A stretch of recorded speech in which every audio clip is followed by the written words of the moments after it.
Hi guys, it's Misty here from Bookaholics Book Club, and here are the books that I read in October. So the first few I read were all Kindle books, so I'm just going to have to show you the covers on my Kindle. First I read Charade by Cambria Hibbert.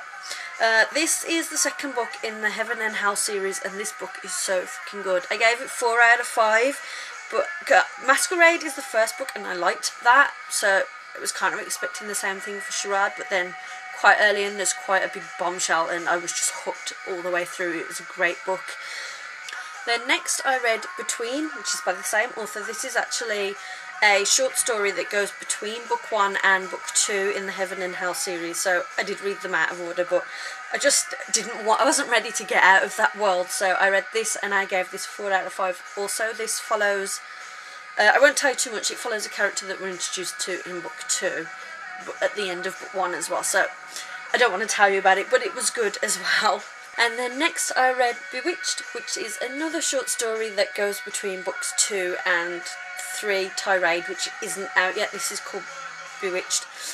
This follows some events that happen in Charade, but from another character's point of view, so you get a bit more of an insight in what happens with her, and this I gave 4 out of 5 also because it was also pretty good. This is fast becoming one of my favourite series. I cannot wait for book 3 to see what happens next. And the last book I read on my Kindle was Lucid by P.T. Michelle. This is the second book in the Brightest Kind of Darkness series. I actually started this a couple of months ago and I was just struggling with it and struggling to get into it, but I finally picked it up and finished it again at the start of October, and I gave it 2.5 out of 5. It wasn't one of my favourite reads. There was just a character that I struggled with. I don't want to tell you too much because it's a sequel, but there was a character I struggled with, and then the main character just seemed too naive after events that had happened to her in book 1. It was just like, yeah, I struggled with the believability of parts of it, I guess. The next book I read was The Hex Factor by Harriet Goodwin. This is quite a short read. This is actually for younger readers. This is about a young girl that discovers that she is a witch, and then she has to battle like an evil witch. I gave this 3 out of 5. It was a fun read, definitely one for younger readers, but I made it through it even though I'm older. Next I read Devil's Bargain by Rachel Caine. This is the first in the Red Letter Days series, or there's just 2 books. I know there's definitely one more book. I don't know how many, if there's more after that. But this is about Jazz. Her best friend has been convicted of murder that he didn't do, and then an opportunity comes for her to start her own investigations company, but it's with this other woman, and there's a lot of stuff out. It's hard to explain it, but it has kind of a supernatural element, but I gave it 3 out of 5 because I was expecting it to be a lot more on the supernatural side than was described. It's more of a investigation crimey type thing, which isn't usually my kind of book, but because obviously it's Rachel Caine, I did stick it through and it was written pretty well. I did enjoy it in the end. Next was an audiobook. I finished Some Girls Are by Courtney Summers. I actually listened to that in a couple of days and gave it 5 out of 5 because it was really good. It's basically about how high school girls can be not very nice. It follows a character who is in the popular crowd, but then she falls out the popular crowd after something that she does. They bully her and she stands up to them, and it was just a really good read.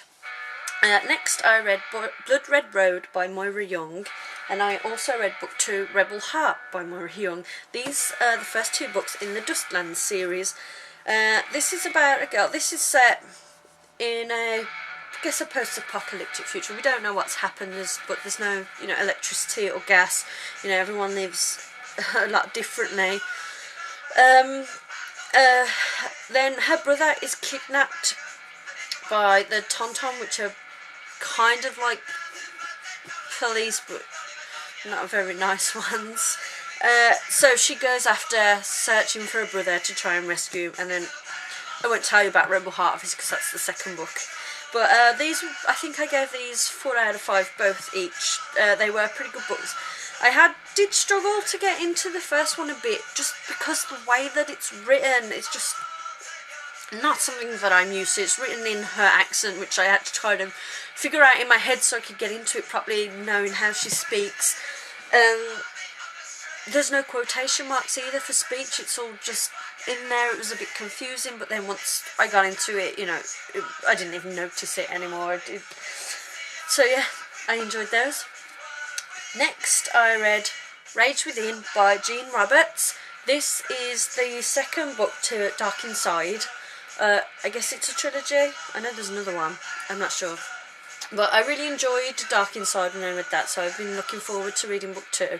And this one was just as good. There's lots happening. I wouldn't say the story develops a lot, but it does a bit, you know, it's not a bridge book, you know, stuff does happen in there. I think I gave that another 4 out of 5. And then I read one more Kindle book this month. I read The Corpses of Old Farm Hill Road, The Arrogant Man by Tabitha Short. This is a very short book in a new series. This came out a couple of days ago on Halloween, so I reviewed it just in time for the release. It was a good read, you know. It's not that gory, but it is a little bit, so, you know, maybe it's not for everyone. But yeah, it was definitely a good Halloween read, kind of creepy. And then the last book that I read, Anna and the French Kiss by Stephanie Perkins. I was just feeling really ill and had enough of, you know, monster gory books, and I just wanted to read a nice, like, romancy book because I was feeling ill. So I picked this up off my own shelf. This was not a review book, and I read this in a couple of days. I really enjoyed this, and now I really want to get the second book. I gave this 5 out of 5. This is about Anna, who's sent away to boarding school in France. She really doesn't want to go, but of course she meets a boy there, and it's just a lovely love story set in Paris. There's a lot of the backdrop in it as well, so that made it more fun. And yeah, I just really enjoyed this book. And then I listened to one more audiobook, Burn for Burn by Jenny Han and Vivian something. I should have written that down. Actually, that and Anna I finished at the start of November, but I read them mostly in October, so I'm counting them as October books. But yeah, I listened to Burn for Burn. I gave it 3 out of 5. It was okay, but I don't know, it was a bit immature, and I didn't know it was a trilogy. I thought it was standalone, so the ending was just like, huh? But then I found out that's why it ended the way it did, is because there's another book. So I will likely pick up book 2, but I don't have high hopes for it. But yeah, that is everything that I read in October. What did you read?